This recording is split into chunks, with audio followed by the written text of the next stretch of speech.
I was deep under Manhattan, checking an electrical panel, when I found a man who wasn't supposed to be there. He was wearing a 30-year-old transit uniform. He didn't panic when he saw me. He just looked up and said, "You've gone too deep." and then he disappeared into the dark. For 6 years, I worked night shifts for the MTA. Most people only know the subway they can see, the platforms, the trains, the stations. They don't see the service corridors branching into darkness, the sealed doors, the maintenance tunnels hidden beneath the maintenance tunnels. I spent 6 years down there, long enough to stop noticing the smell of rust and standing water. The older workers used to joke about mole people, whole communities supposedly living under the city. I never believed any of it until that shift. It started as a routine inspection beneath Manhattan. I turned the corner and saw someone crouched beside an electrical box. At first, I assumed he was another worker. Then I noticed the uniform. The patch on his shoulder belonged to my MTA logo that had disappeared decades before I was hired. The tools on his belt looked even older. And despite being alone in the tunnel, nobody should have been using. He looked completely calm, like he belonged there. I called out to him. He looked up, not surprised, not nervous, just annoyed that I'd interrupted him. Then he said, "You've gone too deep." I took a step toward him. For a moment, my flashlight slipped across the wall. When I looked back, it was gone. No footsteps, no door, nothing, just darkness. Back at the depot, I told the crew what had happened. I expected laughter. Nobody laughed. The older guys exchanged a look. The kind of look people give when they already know how the story ends.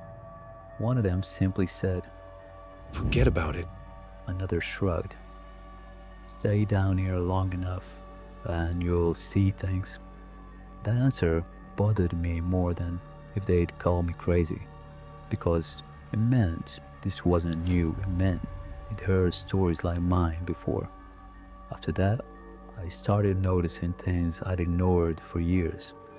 Fresh footprints in sections that hadn't been inspected for months. Lights burning in tunnels marked abandoned. Heavy steel doors that should have been welded shut, cracked open just enough to suggest someone used them every day. Then I went back to the same electrical panel. That's where I found it. Taped to the mailbox was a child's drawing, a subway train sketched in crayon. But the tracks didn't stop at the edge of the paper. They continued into empty space. Underneath, written in careful handwriting, 4:12 a.m. A week later, I pulled the maintenance logs. No train had to pass through that section at 4:12 in over 30 years, which meant someone had sat in a dark tunnel and written down the exact minute a train wasn't supposed to exist. That wasn't a random. That was somebody else's schedule. That was the moment I started digging. Old newspaper clippings, out of print books, retired transit workers willing to talk for 10 minutes and then suddenly changed the subject. The stories never matched perfectly, but certain details kept appearing. Families who had supposedly lived underground for generations. Children who knew the tunnels better than the streets above them. Entire sections of infrastructure that officially didn't exist, yet somehow remained maintained.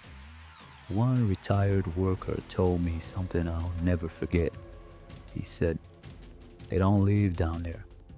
Then he paused. "They manage it." I asked him what that meant. He just shook his head. What scares the workers? 4:40. People think subway workers are afraid of seeing someone in the tunnels. They're not. What scares them is the maintenance. Lights working in places abandoned before I was born. Fresh markings on concrete, untouched for decades. Wiring repaired with techniques modern crews aren't even trained to use anymore. One inspector explained it better than anyone else. The scary part isn't that somebody lives down there, it's that sometimes they seem to understand the system better than we do. We have the maps, we have the training, we have the budget, and somewhere beneath all of it, somebody is doing our job without ever leaving a name. Years after leaving the MTA, I went back one last time. Same tunnel, same panel. It had been maintained recently. The man wasn't there, but hidden behind a support beam, I found three things: an old subway token, a set of tools I didn't recognize, and a folded piece of paper. One sentence, no signature. You people think you built this city. Tomorrow, millions of people will ride the New York subway. They'll stare at their phones, listen to music, wait for their stop, and almost none of them will wonder what's behind the walls a few feet away. Maybe it's nothing. Maybe it's just old tunnels and stories told by workers who spent too many nights underground. Or maybe there's another city beneath this one running on its own schedule, one that's been there longer than anyone wants to admit. I still don't know who those people are. I don't know where they came from. I just know that somewhere beneath your next train ride, someone is watching the clock, and it's almost 4:12.